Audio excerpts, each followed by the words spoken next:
And we're back, ladies and gentlemen. Santo Bonnaci is joining us.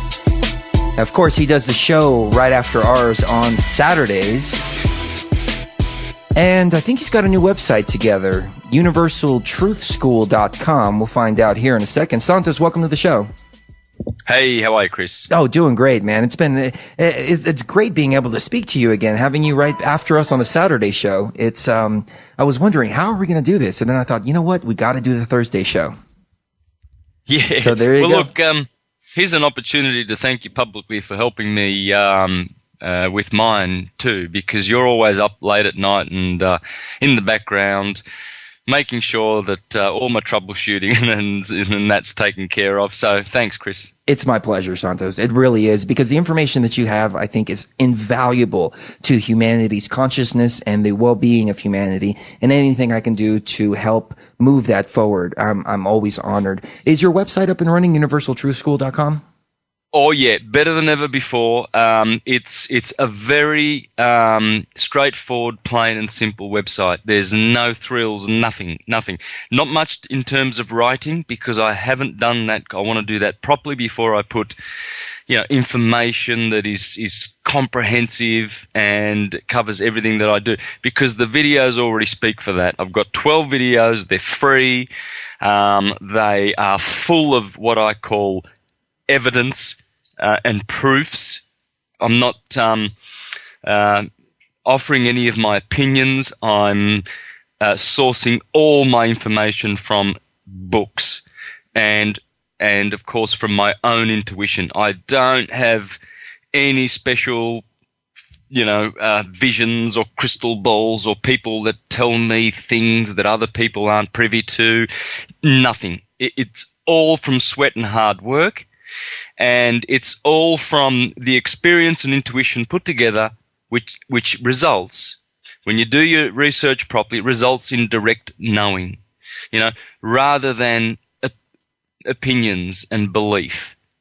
Yes. And so I'm really proud and happy to have been able to put all this together and to share it with people. And I'm glad that I'm getting hundreds and hundreds of people responding from all around the world, hundreds of thousands, that is, and that's great. The feedback is absolutely tremendous, and it's been so encouraging. And people, a lot of ex-Jehovah's Witnesses like myself are writing to me saying, Santos, guess what? That is it. You've nailed it on the head. It's all about astro-theology. The Bible is all about astro-theology. It's a beautiful poem, and it's talking about spiritual wisdom. That's all, on a very allegorical level. And the stars and the planets and the universe, in all its wholeness, is in there, in a science, but in a very unusual genre, which is allegory and very peculiar to these books that we call the Holy Writings. And the Holy Writings, in Egypt, they were called hieroglyphs. Mm-hmm. Same word. You know what's funny is we just read 2 emails from 2 different listeners who sent us some emails, and one of them was a Mormon leader, and he said, because of the information that we've presented and the guests, and I'm sure that he was referring to yourself, he said that he walked away from the Mormon faith. And he says he's never looked back since, and he has no regret whatsoever, and things are so much more lit up for him. And I didn't know how to feel about that. I mean, I don't want to push anybody off the path of their faith, but on the other hand, I'm amazed to see this information catching on. Oh, Chris, this will help people with their faith. I know, that's what I was trying to say. Yeah. This will make open-minded Christians really understand the depth and wisdom of their books, rather than using it as a patented dogmatic form of belief, which makes you a Jehovah's Witness and the other guy a Baptist, and you must hate each other and not allow the other one to enter the kingdom in which you are going first. Exactly. Maybe you can help with this question. We both touched upon it, but one of our listeners sent it in and said that he's a Christian and he's a devout Christian. He used to do entheogens, mushrooms. He wants to try DMT, but he keeps running into all of these passages that say that drug use is prohibited and pharmakia, sorcery. Yeah, sorcery, exactly. It's prohibited, and it's a form of sorcery. I don't know what your views on entheogens are, but anything you want to add to that? Well, all of those religions like Christianity, it's founded in entheogens. In fact, Jesus, in the microcosm, is the Amanita muscaria mushroom, and this is the Eucharist that is given to the initiates. And the Amanita muscaria mushroom has the habit of causing you to have out-of-body experiences, which then teaches you that you are not your body. And of course, the priest would administer that. That's why he gives you the Eucharist, which now, according to tradition, is just a little bit of wheat. So how can you have communion with God when it's not the mushroom? Because the mushroom takes you out of your body so you can commune with God. And the priest is supposed to be there to administer that sacrament. Entheogens are plants. Drugs, that's another word. That's another word altogether, and pharmakia.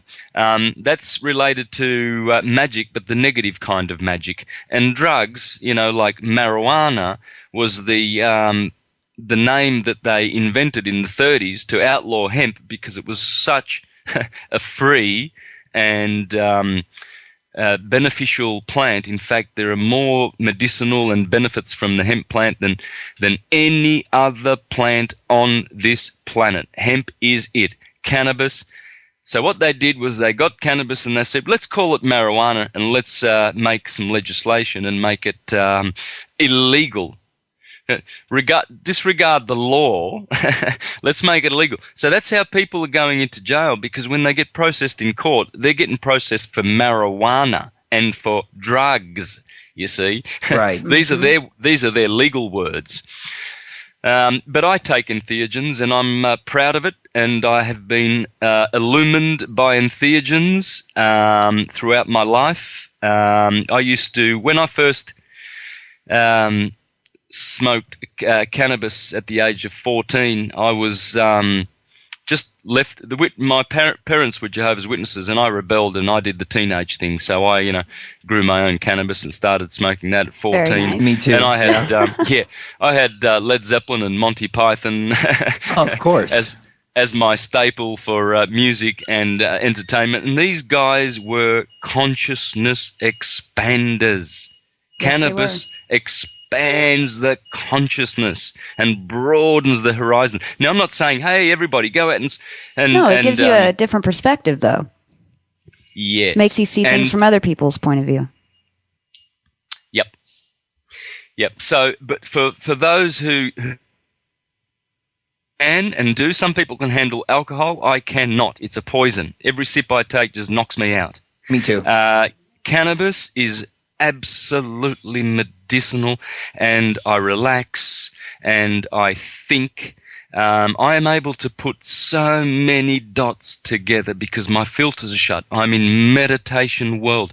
For all the fools out there who take cannabis for recreation and to get high and to have a good time, and all these pills for having a good time, I mean, I feel sorry for them because they are wasting, great conscious energy that is coming from portals in the mind because of the crystals in the cannabis and how it interacts with the crystals in the electrochemical mind which we have. What are the laws like out where you are? Well,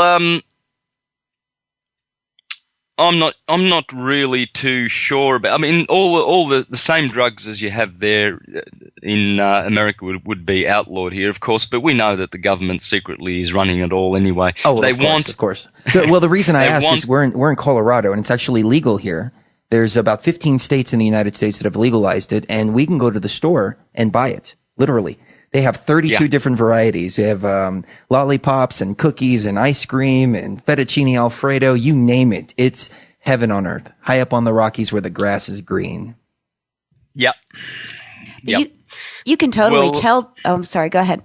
No. You sorry. Go. No, I think there's a lag or something. There might be a little bit of a delay. Yeah. We don't mean to talk over you. I'm sorry. You go ahead. Oh, well, I was saying that I usually just grow my own, and what I do is pull the leaves off, dry them, make cannabis tea. It's beautiful. It's alkalizing. It beats beats chamomile and all that rubbish. All those plants are hybrid plants anyway, and they have really they don't really have a detoxifying effect at all. If you check out the work of Dr. Sebi, he talks about how all these plants are hybrid, therefore acidic, below 7 on the pH scale, and no good for human consumption, and causing all the diseases, which are all one, according to him. He says there's only one disease, the compromising of the mucous membrane, and that's caused by all the acid that we put into our body, which comes from the wrong eating and foods that are not above 7 on the pH scale. Would you recommend alkalizing water or anything like that? Well, I'm going to be having Andrew Norton Webber, I think his name is. He's talking about distilled water on Oracle in the next couple of weeks, actually. So have a listen. He reckons that there's a lot of bad information getting around about distilled water, because distilled water is so pure and so good for the human organism. He calls it the water of life, because it's been associated to urine, and urine has this the same properties as distilled water, and it's very medicinal and healing. Its electromagnetic nature is changed. And look, you'll just have to listen to him, because I won't do it justice talking about the subject, but distilled water is it. You know, I'd like to get Jan Irvin on your show. I don't know if you've heard of him, but he wrote the book, The Holy Mushroom, Evidence of Mushrooms in Judeo-Christianity. And he actually, he goes in depth about the connection between Christianity and the mushroom. Jan and I have spoken over the years. Okay, good. Yeah, for about 3 years actually. In recent times, we've sort of not been talking. I really don't know why, but I guess not enough trivium studying on your end. He's pretty hooked on the trivium, yeah. Yes. But look, I love his work, and Jan is doing a great work for mankind. He's got all the good audio files. I've listened to most of them. As far as astrotheology, he knows his stuff, and I've got his books. I've sold so many of his books and videos for him. I used to buy boxes of them. Nice. Yeah, and then I thought to myself, well, look, I understand the subject astronomically, astrologically. I understand it comprehensively. I'm going to make my own videos, because people need to see how it all relates to one thing, which is nature. And you've got to show people how it does that. Yeah, otherwise, all these astrotheological tidbits of information, they're all great. It's great, but most people aren't able to archive them properly, because they haven't a reference point. They can't relate it to anything. It's just all they hear from some of the great astrotheologists, and they're all doing a great job. And I've learned from all of them, Tessarian, Jordan Maxwell, and the hottest guy on the block is Bill Donahue from hiddenmeanings.com. Man, for the listeners, get into Bill Donahue at hiddenmeanings.com, and he shows how all of the stuff that's in the Bible. He's been working out of New Jersey for about 40 years, and he's been on television, and he's teaching astrotheology, but he's showing mostly how it relates to the body. Everything that is going on in the Holy Land is in the body. When God tells the Israelites to go out and kill the Perizzites and the Jebusites and the Ammonites and the Edomites, they are the aspects of the lower nature that we all have in us. And they relate to the bottom chakras. The bottom chakra is called Sodom. The next one's called Gomorrah. The next one's called, Tyre or one of those Phoenician cities that were so wealthy, because they do with wealth. It has to do with sexuality, which is nothing wrong with that, but when you're mostly just concerned with that, well then something's wrong. And then power and all of those things, which we must grow and work through in some stage of our incarnated existence. But eventually, We've got to go home. You've got to go past the heart chakra. You've got to go up to the temple and up into the heavens where the pineal gland is and the pituitary gland is. The pineal gland secretes the honey, and the pituitary gland secretes the milk. It's the land flowing with milk and honey. It's all happening in the body. Yeah. I never thought about it like that. That's why I read the Bible now so much, is because things like that make sense to me, you know? Yeah. And this is what I'm encouraging people to do. Read the Bible. Get into it. Love the book. It's so gorgeous. It's a gorgeous book. Churchgoers know nothing about it. No. Right. No. Nothing. And they're preaching it, and, you know, there's 30,000 sects of Christian denomination registered, and they're all got their patented. What they're doing is they're intellectualizing, or copywriting, if you like, their version of the holy writings. So, in other words, they're trying to have a monopoly. They're trying to get a group together, groupthink. They're trying to get some consensus buffoons to get together and join their church, and then all of a sudden, this is the truth. Do you believe it? Yes, I believe. And then you've got all these believers going to church, you know, and the Mormons have got theirs, and the Seventh-day Adventists have got theirs, and the Baptists have got theirs, and they've all got their collection of believers. And the book that they're going and placing their belief in is absolutely eluding them. They've got no understanding what the book is. It's a treatise on our transmigration and how we incarnated. You see, when the Bible says, and the Word was made flesh, the Word is sound. It's the Logos. It's Jesus. Because Jesus is fire, the sun, and the sun is sound. Light is a frequency of sound. Hallelujah. Light is a frequency of truth.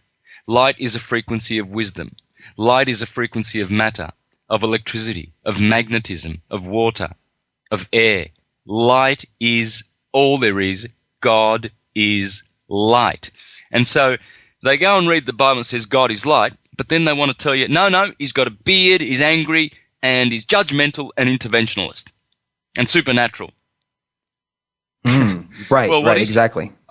I think I'll stick to the letter. The Bible says God is light. That's what God is. We need to study light. And truth is a vibration of light. And if you want to come to the light, you're quite welcome. But you have to lose the darkness. He that will walk with me, says Jesus, will never see darkness and will live in light and life. Because when you think about it, he says, I am the light of the world. I am life. I am love. They're all L's. And the letter L is Emmanuel. See, in Matthew chapter 1:23, it says, and the virgin will give birth to a child, and they shall give him the name Emmanuel. Jesus' true name is Emmanuel. And L and mag, electricity and magnetism, are everything that is. Because light produces those two in the divided world. When undivided light, which is God, divides, it becomes electromagnetism, or positive electricity and negative electricity.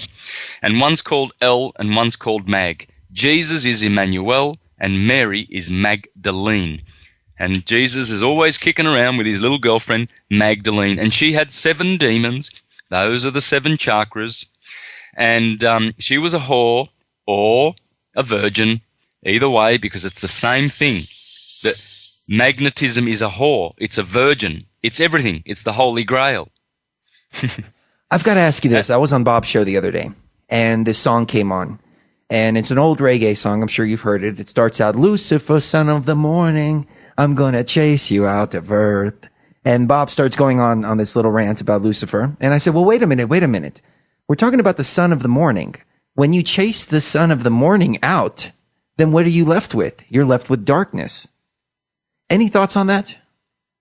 Yeah. Think of the word Lucifer. Now, in Latin, there's 2 words for light, lux and lumen. Lumen is refracted light, it's worldly light, it's of the earth, it's physical. Lux, luxury, or luce, as we say in Italian for light. Lucy in the sky.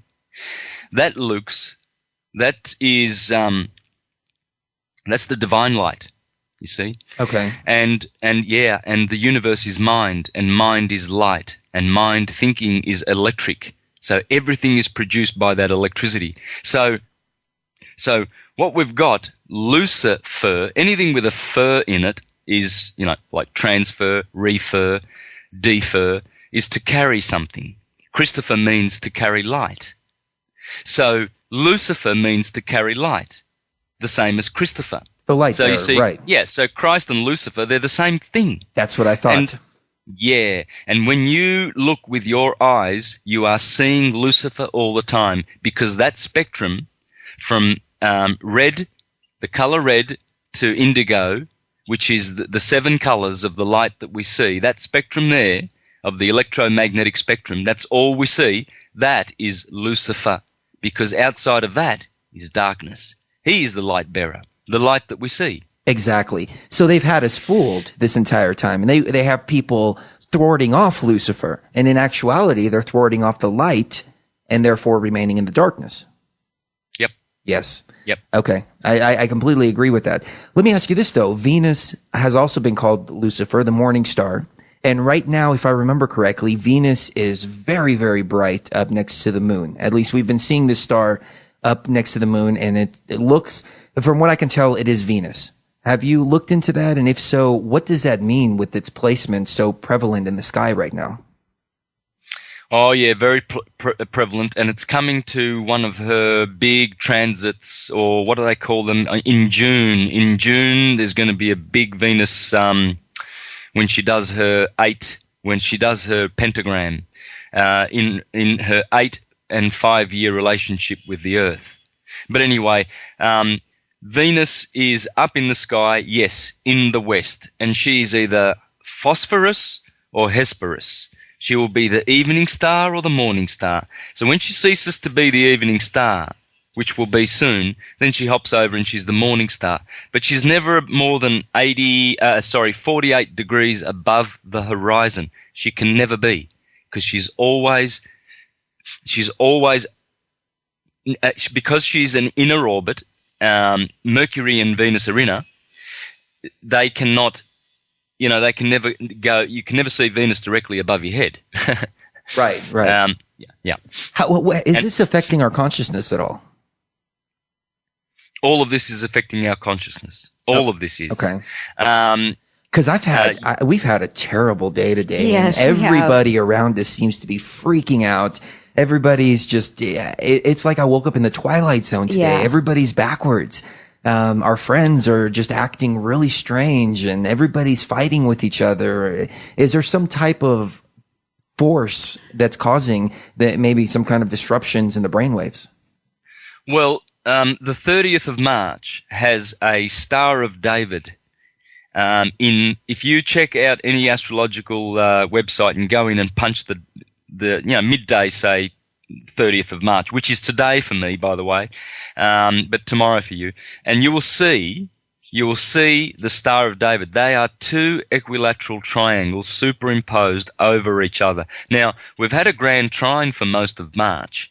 That's just one equilateral triangle, but here you have 2 perfectly equilateral triangles causing this benefic energy in the heavens. Benefic means good. Now, the angle of 120 degrees in astrology is the best angle. The ancients, they knew their sacred geometry, and they knew the circle, and they knew the angles inside the circles, which were good and which were bad. Some were malefic and some were benefic. 90 degrees and 180 degrees is malefic. That's bad.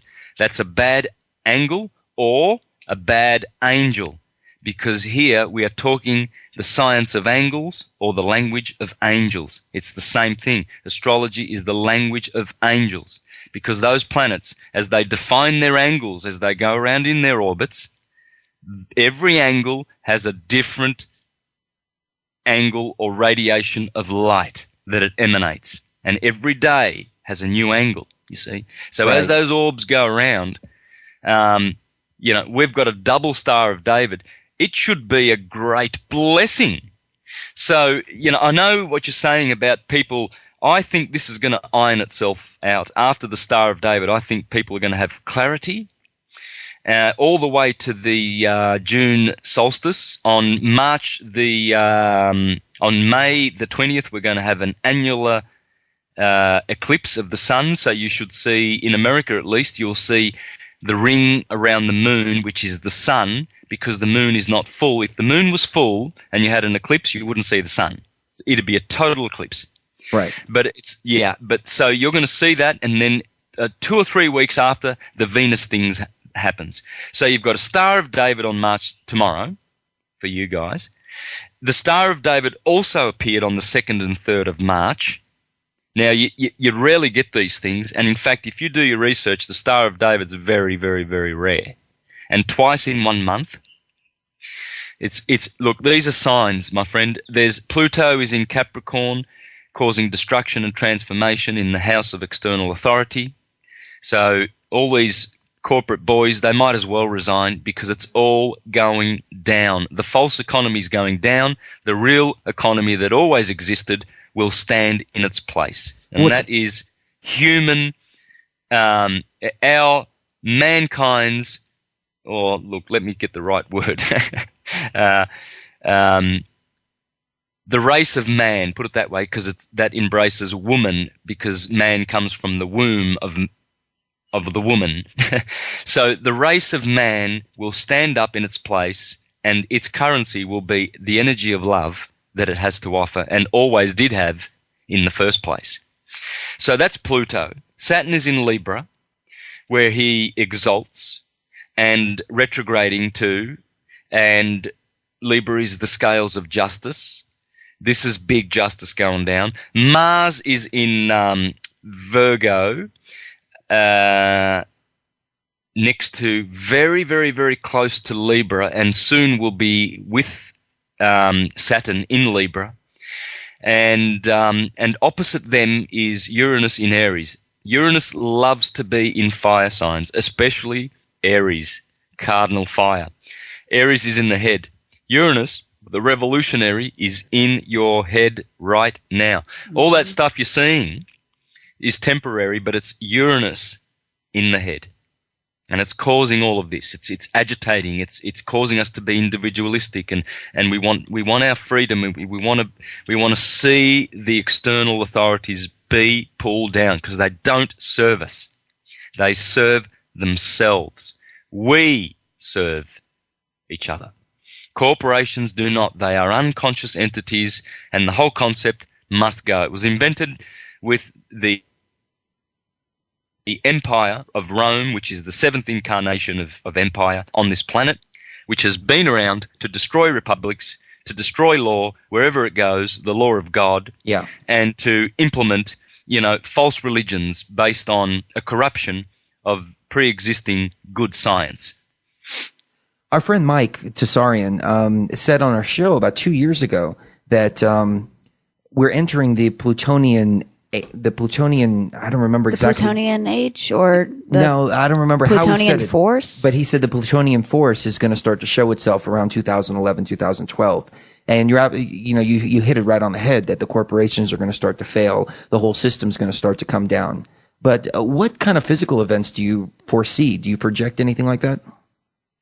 As above, so below. The causes. See, people, when they hear about hurricanes and earthquakes, you quite often hear that the Chile earthquake and the Japan earthquake caused the Earth to spin a little bit faster and the tilt to straighten up a fraction. No. Backwards. This is when you listen to science, consensus science, which studies only effects and know nothing of causes. The tilt and the speeding up of the Earth's rotation is what causes the earthquakes. It's not the other way around. And the tilt is going to be straightening forever. It's the tilt of the Earth is migrating, let's call it migrating around 360 degrees in 2.5 million years. And these are called polar days. Every 2.5 million years we go through a polar day. And that's what's ending at the end of 2012, one of the polar days, which happens to be the 6th creative day in which God made man on this planet. In other words, man has been around for about 15 million years in different stages on this planet.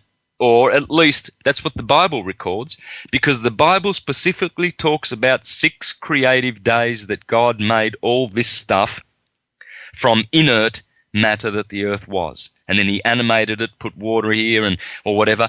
What we're talking about is not the God concept from the churches. We're talking about the creator, electricity, light. And the Bible is nothing but a registry of that history. It's the registry of the history of the 6 days. And those 6 days are polar days in which the axis of the earth goes around, completely around once every 2.5 million years. And it coincides exactly with 100 precessional cycles. So 100 cycles of precession, which are around about 25,000 years. That's how it works. I never thought about it like that. And you won't learn this at school. I never thought about it like that. I always thought of days, the creation days, as being more along the lines of Sitchin's work, where a day would be, I think, 3,600 years to the Anunnaki, or maybe that's a year to them. But, actually not a physical day, but more of in thousands of years rather than in millions of years. Oh, look, it can be. Yes, it absolutely can be. But this particular day in the Bible is definitely, and specifically referring to this big motion of the polar year or the polar day. Now, what happens is this. So obviously, we keep thinking that because of consensus science, that Polaris is the North Star. We get told that all the time. Well, Polaris has been there in the north. Well, no, it hasn't. It's only been there for 3,000 years. Before that, it was Deneb and Thuban and Vega and 3 other stars, which I forget their names right now, but there's 7 stars that form that circle of the wobble in the celestial north. Okay, now obviously, if we are having polar days whereby the axis goes around 360 degrees every 2.5 million years, well, Polaris is not there all the time. But when Polaris does finally get back on his throne, which is the celestial North Star, then a creative polar day has ended. And that's the 0 point. Polaris is there, and Cephas, the great hero of the North, Jehovah, is standing with 1 foot on top of Polaris, the small bear, Ursa Minor. And the big bear, she's the mother. She's the Big Dipper, the most prominent stars in the north. And she's holding the Little Dipper, and she wants to put her son Polaris on the throne. And she's been waiting for 2.5 million years. And finally, we're there. And that's the sign in the heavens that you need to look for. That's the signs, the prophetic signs that the Bible's talking about. And the woman will give birth to a child, and she shall put him on the throne. We've just done a round of 2.5 million years. I've tried to decode that, and I couldn't figure out what it was. Of course, I looked to the sky to try to decode it, but I couldn't figure it out. I think you hit it. Yeah, it is. It is, because the dragon is also Draconis. There are 7 stars in the north that are within 30 degrees of true north. So if you find true north, which is right next to Polaris at the moment, you scribe a circle with a radius of 30 degrees, and that is the throne of God. That is Mount Zion, Shambhala, that is Jerusalem, that is the holy city of God, because those stars do not set. You will always see Polaris in your skies. Whereas the zodiac belt, that's always setting, rising and setting, because that's in the middle near the equator. But the northern stars, they won't set.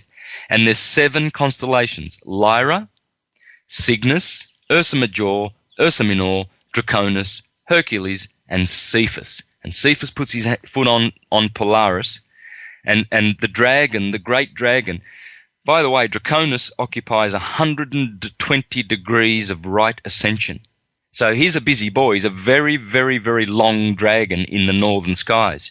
So when he gets to sit on the throne, which was when the pyramids in Egypt were built. The Great Pyramid is lining straight the northern shafts of the Queen's Chamber and King's Chamber of the Great Pyramid are pointing to Draconis and Thuban and Deneb, the pole stars that were before Polaris, because they were waiting for this time for these boys to line up, because when they do line up, then we know we've zeroed in on 2.5 million years of history, and it's the return of the Christ. And I can explain that, but I need about a half an hour to explain that one. But it's all in the skies. You see, the great red dragon, the great dragon who hurls a third of God's angels down to heaven, that's Draconis, because he occupies 120 degrees of right ascension. There's only 360 degrees in a circle. 120 degrees is 1/3. So the great dragon, when he falls, when he goes down, and you can see Draconis go down when you watch it, it's on the other side of the Big Dipper.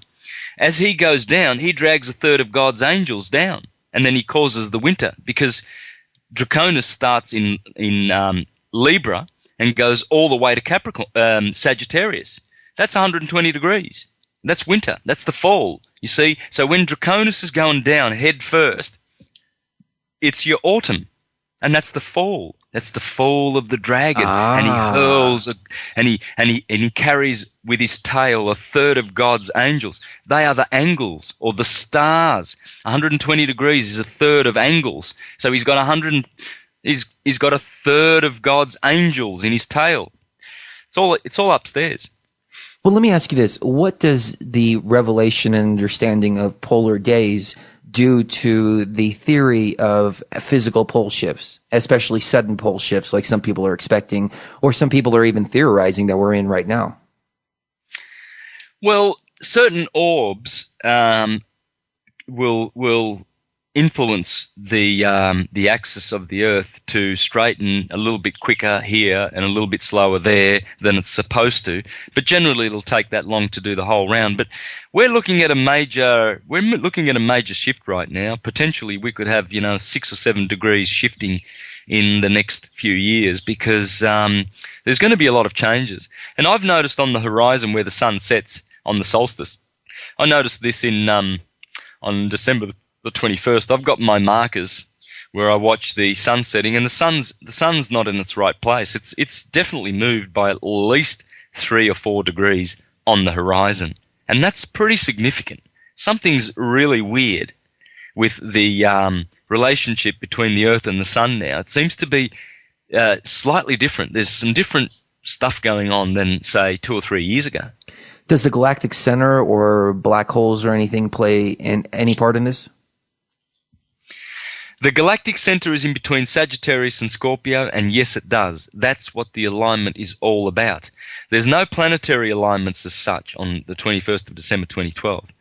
What is happening on that day is that the cardinal points, which are migrating forever, have been in Pisces, Virgo, Gemini, and Sagittarius. They are mutable signs. The age of Pisces, which we've just been through, is mutable. One fish doubts, the other fish believes. Representative of the church that has dominated for the last 2,000 years, the church of Pisces, or Jesus, because Zeus, or Jupiter, is the ruler of Pisces. So beneficent Zeus turns up 2,000 years ago and ushers in the Christian age and says, you must love your enemies. Please don't hate your enemies like Mars, the ruler of Aries in the past 2,000 years, the old God of the Old Testament, the God of war. I'm the new face of God, and I teach you to love your enemies, because Jupiter is different to Mars. Pisces is different to Aries. This is the age of Jesus, and he's going to hand over his kingdom to his father Saturn, Kronos. Zeus doesn't rule forever. He's got to give the keys back to his father. Saturn rules Aquarius. And Kronos is Zeus's father. So Zeus is Peter, remember? Saint Peter, Jupiter. So we've been in the church of Jupiter for 2,000 years. Now what this means is, if you look at the cross, the mutable cross that we've been under for 2,000 years, mutability, Pisces, Virgo opposite, and Gemini and Sagittarius. They are all signs of duality. Gemini, the twins, divinity. Pollux is the divine son of Zeus. Castor is the mortal son of Zeus. Virgo is all about mutability and duality. Sagittarius is duality, the divine man coming from the horse, the centaur. Pisces is the two fish, the doubt and the belief. What we're doing is the cardinal points have arrived at Taurus, Aquarius, Leo, and Scorpio, the fixed signs of the zodiac. So now, and those fixed signs are actually in alignment, perfectly in alignment with the galactic equator, because the galactic equator runs in between Gemini and Taurus and Scorpio and Sagittarius. So you remember that the cardinal points were going through Gemini and Sagittarius. They've finally arrived in the middle between those two signs, right? And Gemini is handing over to Taurus. Sagittarius is handing over to Scorpio. And that is where the alignment is. Now we're lined up with the galactic equator. It's an alignment. It's a 24,000 or 12,000 year, if you like, alignment. But it also aligns with Polaris and Cephas and two other characters, Ophiuchus and Orion. But that is another show. If Betelgeuse explodes or goes supernova, what kind of effects does that have on us and on astrotheology and things in the cosmos? Well, there's an Australian scientist who is saying that it should be going supernova any minute now. He said that a couple of years ago. And when it does, it'll be like two suns in the sky. Now, Betelgeuse is a red star. There's only 4 red stars in the sky. If you go out tonight, you will see it. You will see the winter triangle. It's part of the winter triangle. It forms an equilateral triangle in the sky just off the shoulder of Orion. And the other two apices of the triangle are Sirius, the brightest star in the sky, so you can't miss it.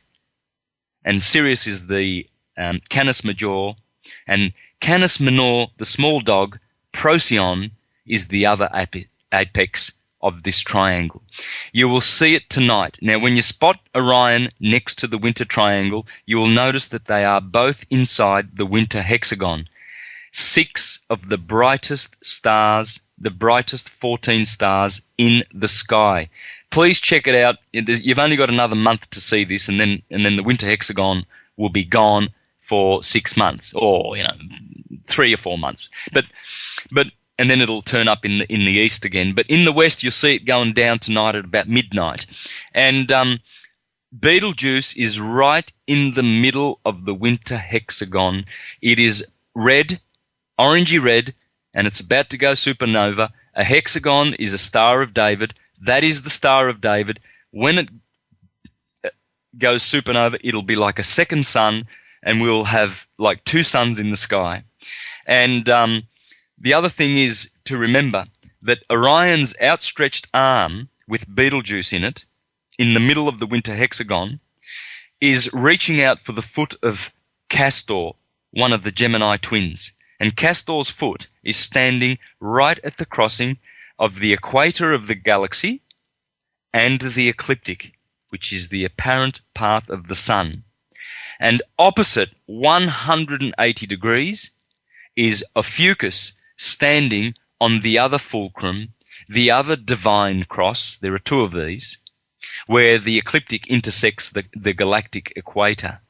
And that is, Ophiuchus is standing right there with 1 foot on that crossing, in between Scorpio and Sagittarius.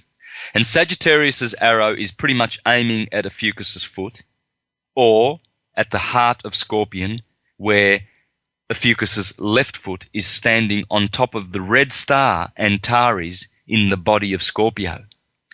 So when you see Orion going down in the west tonight at about 1 a.m., look to the east and you'll see Scorpio and Antares, the red star, coming up. And these are the 2 fulcrums. And Ophiuchus and Orion now are entering by virtue of the fact that Orion's outstretched arm is now touching the ecliptic and Ophiuchus's foot is now standing on the ecliptic, they are now considered in a sort of a parallel system to be the 13th and the 14th sign of the zodiac. And when that happens every 2.5 million years, which I can explain, that is the return of the Christ. Ophiuchus is the Christ. Orion is the Lamb of God. He's always been known as the Lamb. Is there and any they have returned. Is there any ecliptic. possibility that we may be sucked into this black hole once we're aligned with galactic center? Is it way too far off for anything physical like that to happen? Look, I don't really know, Chris. There's going to be, this is the harvest, people, listeners. Please, guys, understand this is a harvest. At the end of the cycle, there's a harvest. That's why Jesus says, raise your heads erect and look. The harvest is ripe. Right. And the workers are few.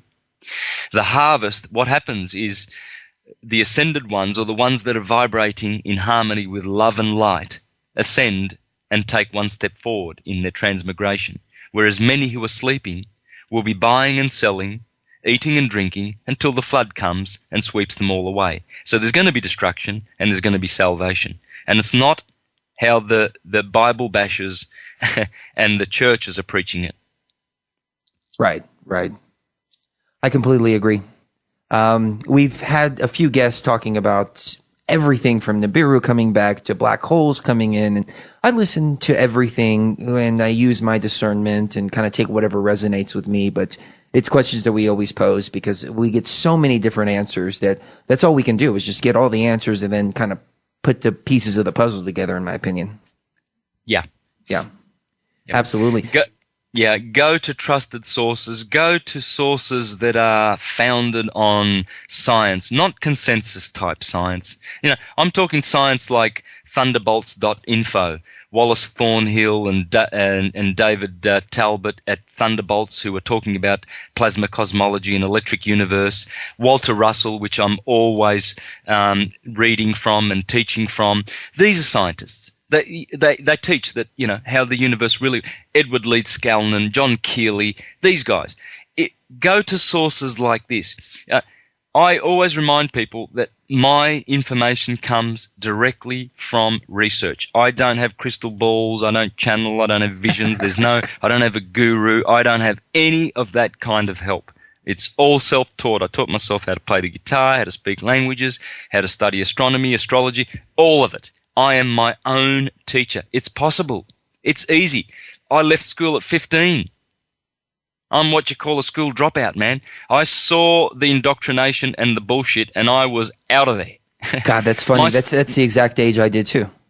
My son did the same thing at 15. He says, Yes. Dad, I remember I was at a parent-teacher meeting when he was 14, and the teacher was concerned, his math teacher. Your son is not concentrating. Your son needs to be. We've got so much indoctrination for your son. It's not funny. And my son was just, when we got out of there, Dad said, Dad, I'm leaving school. I'm going to leave school. I don't care what you think. I don't care what the teacher says that it's good to be school. I'm leaving school. And I blessed him. I did the same thing because it's all about putrid, foul indoctrination, and the sooner we wake up to this, the sooner we will know ourselves and we will regain our power. This planet, there's potential for the beauty that is on this planet and the potential of love and humanity and brotherhood.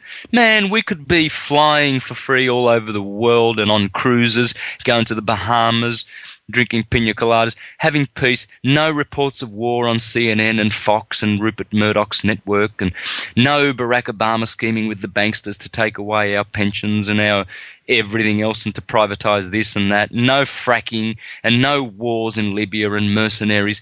Man, we could have music and song and dance and entheogens and delight and astral travel, and we could have it now. It's funny that you said you dropped out at 15. I did the same thing, but instead when I dropped out, I got a GED and went to college a couple of years early. And I got into college and I had the exact same feeling. I said, you know what, this is just indoctrination. And I wound up switching and just going to college just strictly for audio engineering. And so I learned how to do recording and things like that there. but I felt the indoctrination from the very beginning. And I'm getting some messages now from other listeners who are saying the same thing. At 15, they all dropped out of school. And I think that's why we are the way we are now, because we haven't been programmed. Yeah. Yeah. Yeah.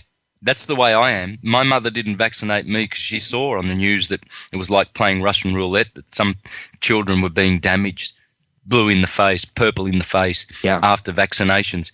She said, I'm not going to play. She taught us about, eating properly, eating nutritional food. My mother was writing to, even though she was a Jehovah's Witness, she would take us to naturopaths rather than doctors and everything like that. We had every kind of fruit in our Calabrian orchard. My father went around planting so much shit. We had watermelons, pumpkins, cherries, pomegranates. Nice. I grew up eating that stuff, walking around, running on the dirt with bare feet. I used to jump off bridges, do a couple of somersaults, land in the Ovens River, Man, it was all natural stuff. We need to go back to nature, touch the dirt, be dirty. Be dirty. You know what's odd? My great-grandmother who raised my father, his parents passed away when he was like 10 years old. And so he was raised by his grandmother. She was an old shaman. I mean, she did everything completely natural, never went to the doctor, healed herself. She was a healer and did entheogens and things like that. And my father completely rejected that and went 180 degrees the other way. And the next generation, I see the way my father is. I rejected that and go 180 degrees back to my great-grandmother. Mm-hmm. Mm-hmm. Yep. It's funny the way the cycle works. And you'll do it yourself too in one lifetime. Look at this, right? I was raised as a little boy as a Jehovah's Witness, rejected at 14, chased the girls, big Chevrolet 350 Chevy motors in my, what we call, now I've lost the word, but I had the big cars, I was right. I had a Dodge Ram Mega Cab, so I know all about it with a Hemi in it. Oh yeah. Yep, did all that, and then I did a 180-degree turn and went back to the Jehovah's Witnesses for a 22-year stint till I woke up. I was on the right track. But you see, this 180-degree turns that we do in our lifetime because we think we're doing the right thing, these are necessary. These are necessary for purging certain aspects which would never otherwise be purged unless you go through the fictional path. You've got to see it with your own eyes. You've got to witness it and experience it. Now, these people who in one lifetime totally reject churches, that's because they've done the fiction in other lifetimes, man. They've done their conscription and their service. They don't have to do it again. The priests find it difficult to drag them into their churches because they know they're free. Right. Mm-hmm. I had to learn freedom in this lifetime. Same here. Yep. Wow. Very well said. UniversalTruthSchool.com, ladies and gentlemen. And anything you want to leave the audience with? Just reach out and know thyself and know that all is light. Everything is a vibration of light. You are a light body. God is light. Light is love. It's truth. It's wisdom. It's understanding. It's magnetism and it's electricity. Get to know it. Get to know El and Mag, Emmanuel Electricity, and Mary Magnetism Alini. And that's all there is. Very well said. It's been a pleasure, Santos. We really appreciate your time this evening. Yeah. Thanks, guys. Great. Absolutely. Take care. And ladies and gentlemen, once again, Santos Bonnaci, you can catch him after our show on Saturdays, every Saturday. And that's 2 o'clock Central AM to 4 o'clock Central, but he's in Australia. And I know many of his listeners are in Australia as well. I don't have the exact times in Australia on the top of my head, but you can just tune in right after our show. And we'll be right back. Another jam-packed hour with another guest coming up right after this.